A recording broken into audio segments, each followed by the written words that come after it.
Today, we'll be tying the sparkle minnow.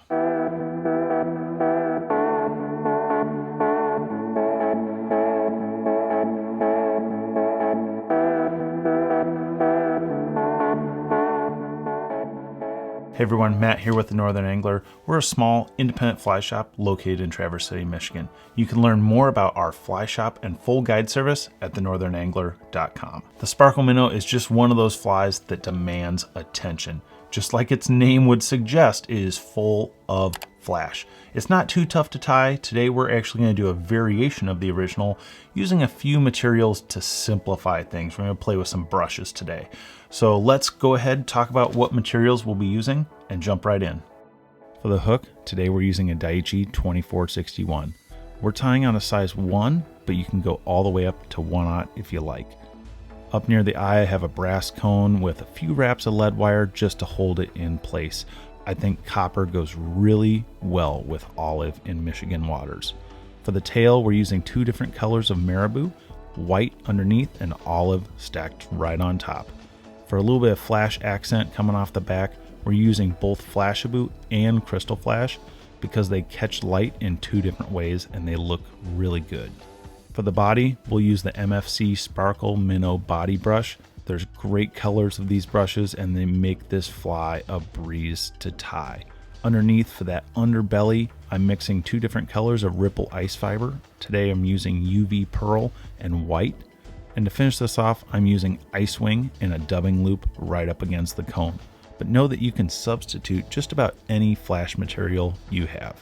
As always, there's a full material list down in the description below.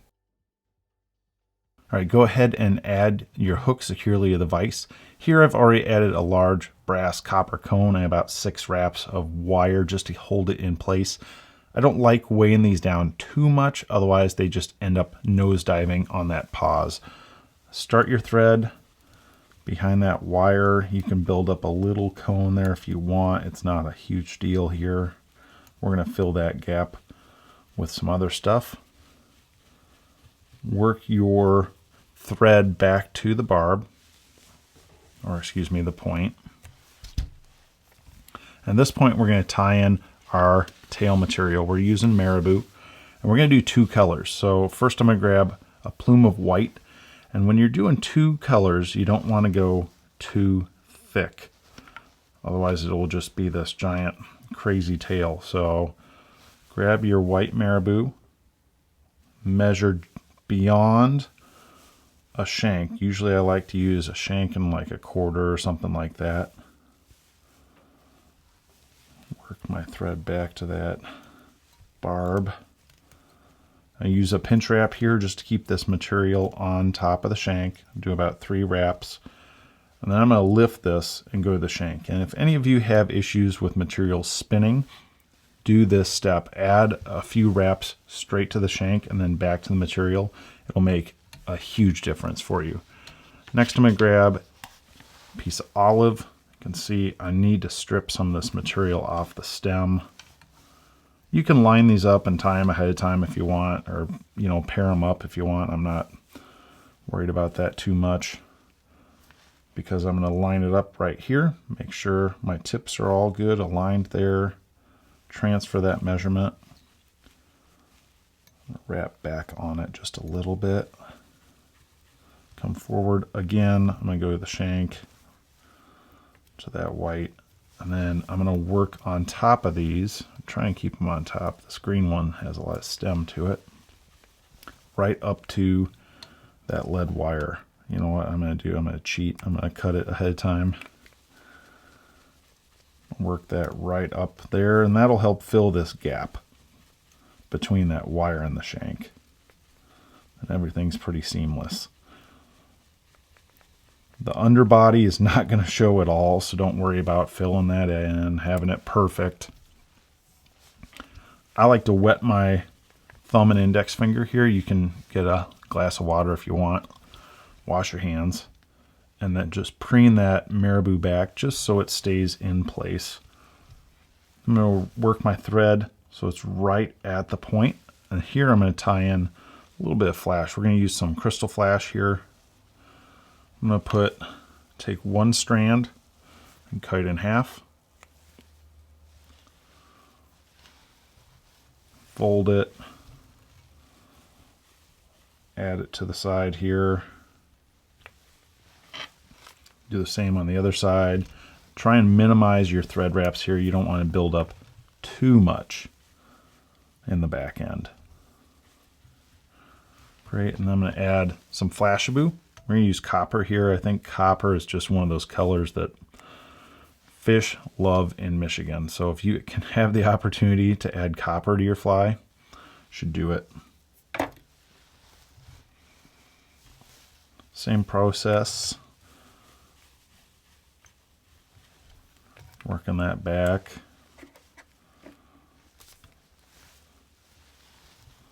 Fold it. So I want this to kind of work like a lateral line. You know, this is really, even though it's a really bright, really sparkly, flashy fly, I still want to have those elements that I know work. I'm going to trim those just beyond the tails. Toss out my excess. Next, we're going to grab the star of the show, which is the Montana Fly Company Sparkle Minnow Body Brush. Hey, I got it right. It's a mouthful, but man, these just make life easy. And what this is essentially ice wing. It's kind of like a flash brush too, if you're a sparkle brush, if you get the EP versions.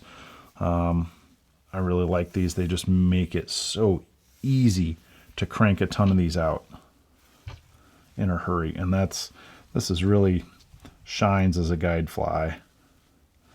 Now I'm going to leave a teeny bit of gap here between the marabou and where I'm tying this in, and that's okay. It's just because this material can be pretty long. The size hook we're tying on here, you can go much bigger if you want, and that's why these brushes are nice and long. So I'm going to use the rotary function here, tie off my thread, bring in the cradle, make sure you're adjusted there, good. And the first few wraps are pretty important, so try and preen this material back. You can probably see it there, kind of creates a reverse V.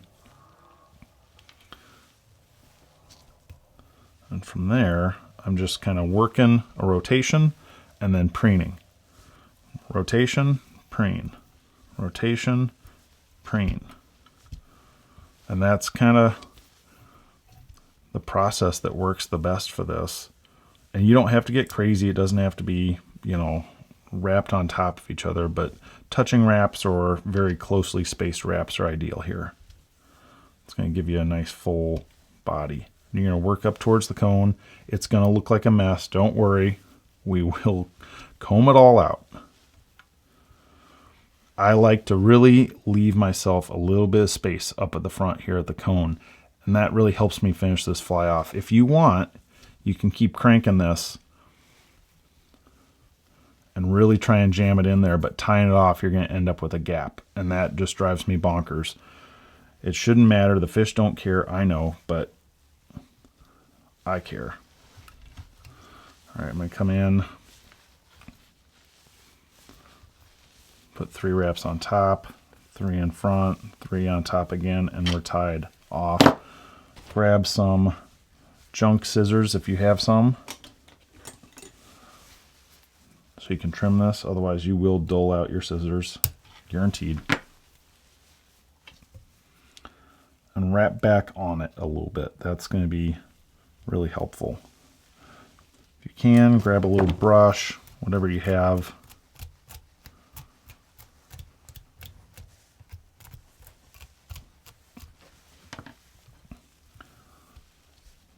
Now, I'm actually going to invert this fly, and I'm trying to just pull out the very bottom fibers here. I'm actually going to trim them. Trim that back. Now you can leave your fly this way, but the original actually used a second dubbing loop from the back pulled forward. My issue is that after a few fish, sometimes that pulls out and you lose that two-tone color. And I wanted to find a way to maintain that and keep it fairly durable. So we started using Ripple ice fiber. And when they came out with white, man, I was so happy. It was just, I bought 2 or 3 packs because I knew I'd be using it. Now to mix a color, just pull these, add them, pull, add them back, and it's kind of like if you were mixing laser dub, if you've dealt with that or anything like that. And we get kind of a nice mix there where I'm using UV, pearl, and white. And this will blend right into the belly. I'm going to lay this flat, put 2 or 3 wraps on it, fold the other half, and then 3 more wraps, and you get this nice white belly. And you can taper this off the back end if you want.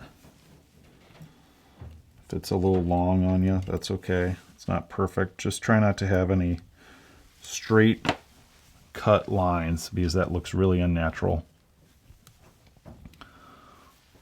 Next, I'm going to tame all this flash with just a hair clip. You can get even smaller ones than this. But this one has rhinestones in it, and I think it has some great fly tying style. We're going to create a dubbing loop up front. If you've never done a dubbing loop, check out this video up here. That'll kind of help you get started. But it's a great way to finish a fly off. Grab just a dubbing spinner here. And you can finish this a few ways. One way, if you don't want to deal with a dubbing loop, is use one of these MFC bunny brushes. Great way to do it. If you want to maintain the flash though, grab some ice wing or some ripple ice fiber. This is Minnow back.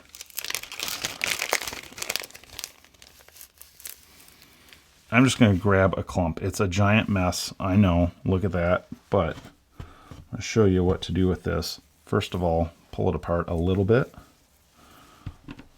And then I'm just going to chop small sections of it.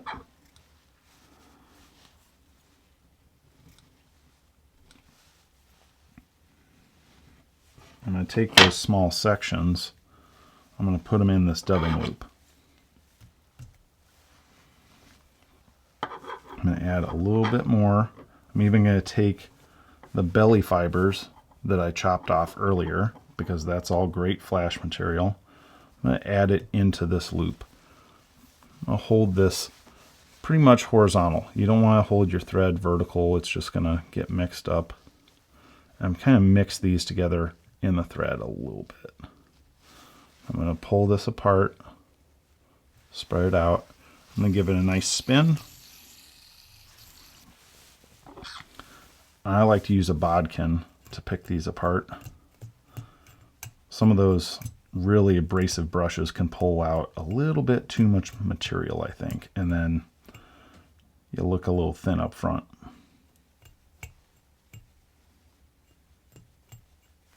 All right, got that. Spent one more. Make sure your material is nice and tight up top. That's always the last one.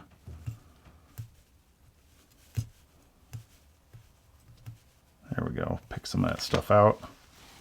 Now I don't use the rotary here. It's such a short little spin, but you can wet your fingers, fold it over, and just work right up to the cone. And the great thing about this is it kind of just works its way into the cone. You see that? That way we're not creating this big gap of thread up front, which it just doesn't, it can look better, right? I mean, that's why we're doing this. Capture that dubbing loop, tie that off really well, trim your thread. From here, really simple, just grab your whip finish tool, and you can do 2 or 3 whip finishes. You can drop some glue in there if you want.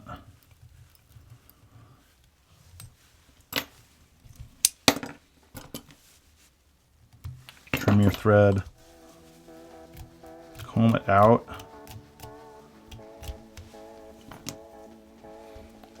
That's the sparkle minnow.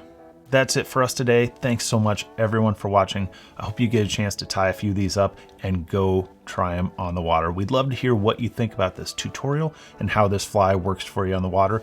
Leave us a comment down below. If any of this information was helpful, think about leaving us a thumbs up. It's a huge help for us. If you'd like to support this channel, check out thenorthernangler.com next time you need materials, hooks, or any other fly fishing gear. We got tons of great stuff. At the very least, try and support your local fly shops. I know they'll appreciate it. Thanks again, everyone. Hope to see you soon in the shop or out on the water.